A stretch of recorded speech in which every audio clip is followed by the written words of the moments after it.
మీ సకలము ఎవరన్నా అడిగారు అనుకోండి, యోబు గారి జీవితంలో అదేగా జరిగింది. యోబు గారికి ఎన్నో శ్రమలు వచ్చినాయి.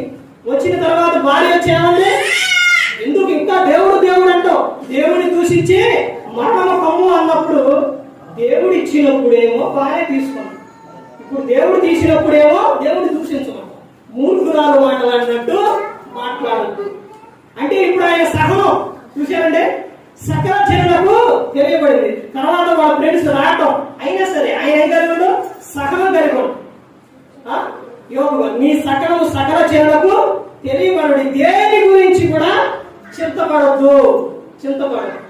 ప్రతి ఒక్క విషయంలో ప్రార్థన విజ్ఞాపన ద్వారా కృతజ్ఞత పూర్వకంగా మీ విన్నపంలో ఆయనకు తెలియజేయండి. అప్పుడు సమస్త జ్ఞానం గురించిన దేవుని సమాధానం యేసు క్రీస్తు వలన మీ హృదయములకు మీ తలపులకు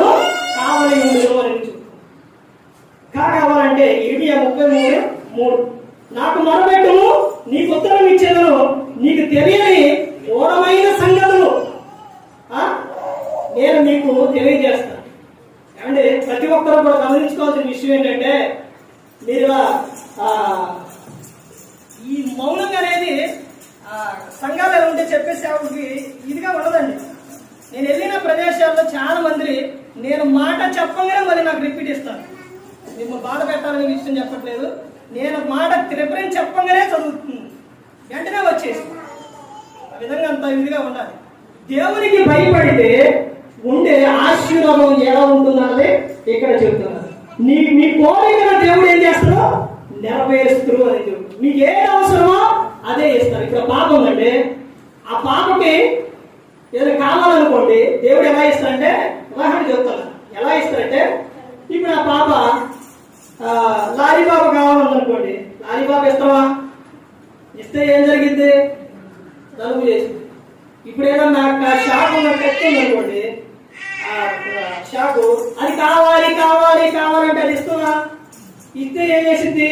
తోసుకుంది. అయినా కానీ ఏమో ఏది అవసరం, తనకి ఏదైతే అవసరమో, ఏదైతే కావాలో, ఏదైతే ఉపయోగపడిద్దో, ఏదైతే మంచిదో అదే ఇస్తాం. అలాగే దేవుడు కూడా మనల్ని పాడు చేసే ఇవ్వడు. మనం పాడు చేసే ఇవ్వడండి, మనకు పనికొచ్చేయి, మన బాగు చేసేయే ఇస్తాం.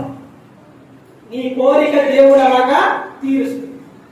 అందుకనే ఏమో చెప్తారంటే యాకోబు గారు రాసిన పత్రికలో, మీరు అడుగుతారు కానీ మీకు ఏం దొరకట్లేదంటే ఆయన మీరు దురుద్దేశంతో అడుగుతారు. ఎందుకంటే మీ సుఖభోగాల కోసం అడుగుతారు, అందుకని అవి మీకు దొరకవాలని చెబుతారు. నీకు ఏదైతే అవసరమో దేవుడు ప్రతి ఒక్కరు గమనించుకోండి. ప్రతి ఒక్కరు కూడా ఎవరో కూడా నశించే నరకానికి వెళ్ళిపోకూడదని యేసు క్రీస్తు ప్రభువు ఈ లోకానికి వచ్చి మనందరి కోసం శిలువలో ఆయన మరణించారు.